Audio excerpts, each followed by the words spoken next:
Hello बच्चों, कैसे हो आप सभी का स्वागत है आपके ही अपने चैनल मैथ्स विद गौरव भैया क्लास 11 के अंदर। आज की इस वीडियो के अंदर हम करने वाले हैं आपकी मिसलेनियस एक्सरसाइज कॉम्प्लेक्स नंबर की उसका क्वेश्चन नंबर 11th।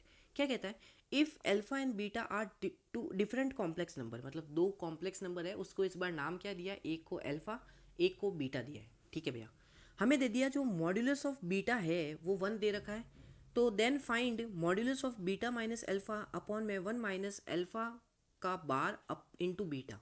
तो कैसे करते हैं इसको, कैसे सॉल्व करेंगे? देखो भाई लोग, सॉल्व करने का तरीका एक ही है, वो है प्रॉपर्टीज़ की मदद से। कैसे मैं बताऊंगा, रुको एक सेकेंड। पहले तो मैंने ये चीज़ लिख दी। अब आपको प्रॉपर्टीज़ पता है, पहली प्रॉपर्टी जो यूज़ होगी इसके अंदर वो है कि मॉड्यूलस के अंदर अगर z1 अपॉन z2 है तो उसको मैं ऐसे लिख सकता हूँ, modulus of z1 upon modulus of z2। हाँ के ना? हाँ भैया। तो उसी प्रकार इस प्रॉपर्टी की मदद से ये दे रखा है, ठीक है।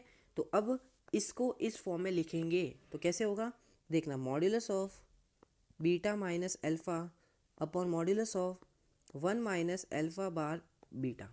यहाँ तक हो गया? हाँ भैया, यहाँ तक हो गया, कोई डाउट नहीं है। अब आपको ये भी पता है मेरे प्यारे बच्चों कि क्या भैया, कि अगर मॉड्यूलस के अंदर z1 माइनस z2 होता है, हाँ भैया, तो इसको हम ऐसे भी लिख सकते हैं, modulus of z1 minus modulus of z2। हाँ के ना? हाँ भैया, लिख सकते हैं। ये सारी प्रॉपर्टीज आपने पढ़ाई थी अपने वन शॉट के अंदर।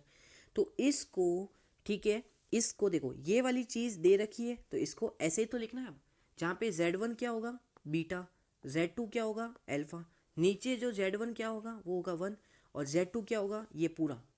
हाँ भैया, समझ में आ गया?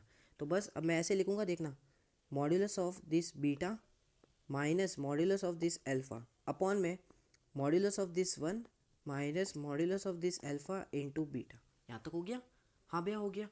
अब मॉड्यूलस ऑफ बीटा की वैल्यू हमें क्वेश्चन में दे रखी है 1 है, तो मॉड्यूलस ऑफ बीटा की जगह तो 1 लिख दो आप फटाफट से भैया। 1 minus modulus of alpha upon modulus of 1 क्या होता है, 1 ही होता है, ध्यान रखना। तो 1 लिख दिया, ओके भैया। माइनस, अब आपको एक और प्रॉपर्टी पता होनी चाहिए मॉड्यूलस की। कौन सी भैया, कौन सी प्रॉपर्टी?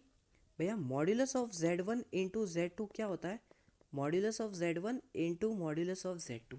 ये प्रॉपर्टी याद होनी चाहिए भैया। कहाँ पे यूज़ लेंगे, देखो ना यार, अल्फा बीटा दो अलग अलग कॉम्प्लेक्स नंबर है, तो अल्फा कॉन्जुगेट भी एक कॉम्प्लेक्स नंबर ही होगा और बीटा भी एक कॉम्प्लेक्स नंबर ही होगा। तो इन दोनों का मल्टीप्लाई दे रखा है कॉम्प्लेक्स नंबर का, तो सेम ये भी तो ये दे रखा है। इसको मैं ऐसे लिख सकता हूँ, modulus of z1 into modulus of z2। अब इसको क्या लिख सकता हूँ, मॉड्यूलस ऑफ अल्फा का conjugate into modulus of beta.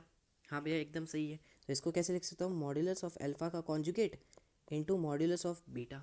एकदम सही है भैया, कोई डाउट नहीं है। अब क्या करेंगे भैया, देखो, ऊपर वाली टर्म तो एज इट इज़ अपॉन में 1 माइनस ये भी नीचे एज इट इज़। अब देखो, मॉड्यूलस ऑफ बीटा की वैल्यू फिर से 1 ही दे रखी है अपन को वापस। हाँ भैया, तो इसकी जगह 1 लिख देंगे। तो 1 लिखूँ या ना लिखूँ, बात बराबर है, इंटू 1 करके 1 ही आएगा भाई। यहाँ पे इंटू 1 करूँ या नहीं लिखूँ, बात तो बराबर ही है। ठीक है भैया, कोई डाउट नहीं है। अब आपको एक और प्रॉपर्टी पता होनी चाहिए मेरे प्यारे बच्चों, चौथी प्रॉपर्टी। कौन सी भैया, कि मॉड्यूलस ऑफ z बराबर होता है मॉड्यूलस ऑफ z कॉन्जुगेट के। ये मोस्ट इंपॉर्टेंट प्रॉपर्टी जो हर बच्चे को पता होनी चाहिए, कि अगर आपके पास कोई भी कॉम्प्लेक्स नंबर है उसका कॉन्जुगेट, उसका मॉड्यूलस निकालोगे या फिर उसका उस कॉम्प्लेक्स नंबर का कॉन्जुगेट करके फिर उसका मॉड्यूलस निकालोगे, दोनों इक्वली आते हैं। हाँ भैया, सही बात है, इक्वल आएंगे। तो इसका मतलब मैं इस मॉड्यूलस ऑफ अल्फा का कॉन्जुगेट को, इसको मैं ये लिख सकता हूँ। तो सिमिलरली इसको मैं क्या करूँगा, z की जगह यहाँ पे अल्फा आ जाएगा, बस ये लिख सकता हूँ। हाँ भैया, ये लिख सकते हो। तो कितना आएगा, 1 minus modulus of alpha into 1 minus modulus of alpha. ये दोनों आपस में कट गए क्योंकि सेम हो गए, एकदम सेम हो गए, आंसर आ गया 1। तो फाइनली हमने मेरे प्यारे बच्चों इस क्वेश्चन नंबर 11 को, इसकी वैल्यू निकालनी थी, ये गिवन थी, तो सबसे पहले ये प्रॉपर्टी की मदद से सिंप्लीफाई किया, ये प्रॉपर्टी की मदद से सिंप्लीफाई किया, फिर ये प्रॉपर्टी लगाई, उसके बाद और सिंप्लीफाई किया और लास्ट में ये प्रॉपर्टी निकाल के ये दोनों कट गए, आंसर हमेशा 1 आ गया मेरा।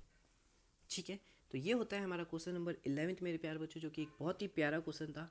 आई होप वीडियो समझ में आई होगी, तो इस वीडियो को लाइक करना, चैनल को सब्सक्राइब करके आप अपना सपोर्ट दिखा ही सकते हो यार। ठीक है, मिलते हैं नेक्स्ट वीडियो के अंदर नेक्स्ट सॉल्यूशंस के साथ, तब तक के लिए जय श्री राम।